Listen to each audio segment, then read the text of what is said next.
गलत हो, सवराबी हो, जुआरी हो, मांसाहारी हो, ऐसे लोगों के पास में हमको बैठना ही वर्जित है। उनके पास में हम बैठ ही नहीं सकते। अगर बैठोगे तो कलंक लगेगा ही भाई, चाहे आप करें या न करें फिर भी कलंक तो लगेगा ही। अगर मैं शराब की अगर ठेके के पर अगर जाकर के बैठ जाऊं तो आप लोग क्या सोचेंगे, एक दिन देख लोगे, 2 दिन देखेंगे, अरे वो मैं साहब वो वहाँ शराब के ठेके पे देख, अरे वो तुम्हारा वो मैं तो वो हमने वहाँ देखा तुमको, तुम पे चाहे मैं पीऊं या ना पीऊं, लेकिन कलंकित तो होता हूं ना।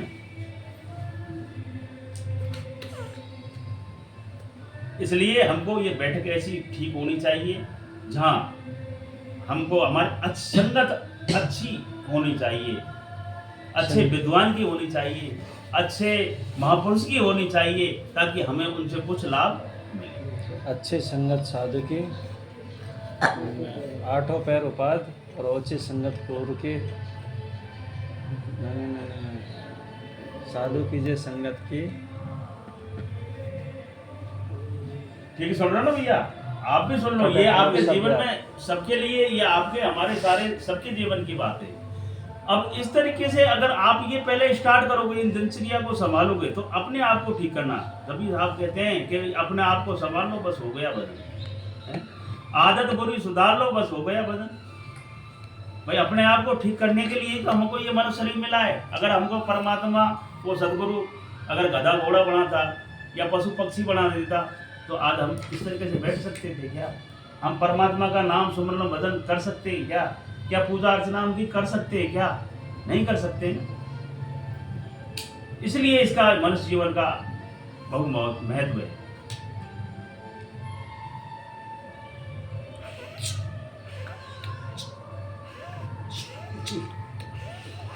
अच्छा, दूसरी एक अहम बात, तो दोनों सुरों की बात तो ये बताई।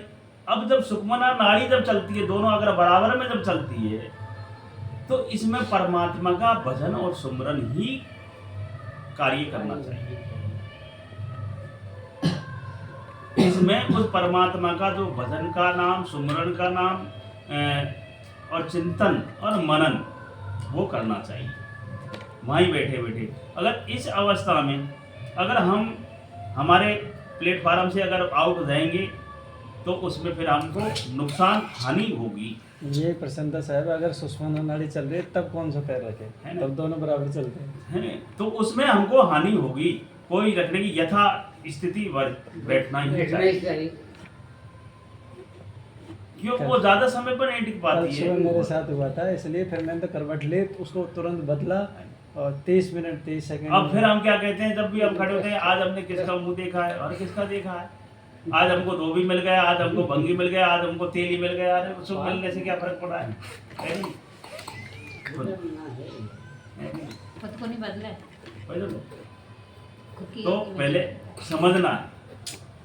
इसलिए परमात्मा ने दया करके हमको ये जिसका नाम दिया ज्ञान सरोदा, उसको पढ़िए। आप पढ़ते हो नहीं पढ़ते हो ना? जब हम करते नहीं, गुरु महिमा का पाठ नहीं करते, सिद्धा वंदन का पाठ हम नहीं करते, 5 गौड़ी हम नहीं बोलते, फिर करते क्या है हम कबीरपंथी लोग? फिर हमारे चौका आरती करने से या सत्संग करने से हमको लाभ मिलेगा कैसे? सत्संग हमको समझने के लिए होता है और चौका आरती इस सतगुरु की सात्विक शतोगुणी वस्तुओं के माध्यम से पूजा करते हैं हम यथास्थिति। हम और यही लाभ तो मिलता है ना।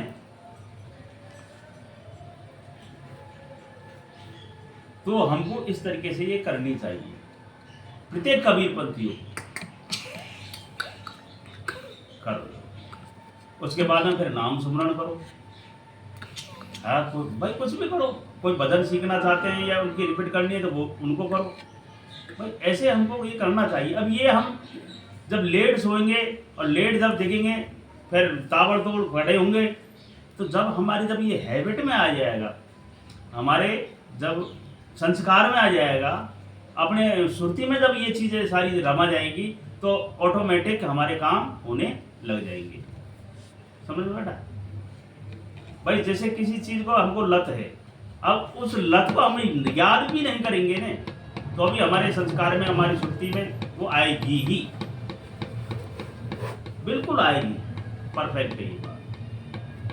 अब उसी लगन को लगाने के लिए सदगुरु कहते हैं भैया आप सुबह शाम सुमरन करो, भजन करो, कीर्तन करो, कथा करो, इसीलिए तो बताया है, ताकि वो हमारे अंदर रम जाए और फिर हमको ये बाहर की जो माला है, धबाल का जो ये सुमरन है, ये दुनिया भर की बात है, इनको करना ना पड़े, फिर वो स्वतः ही हो जाएगी।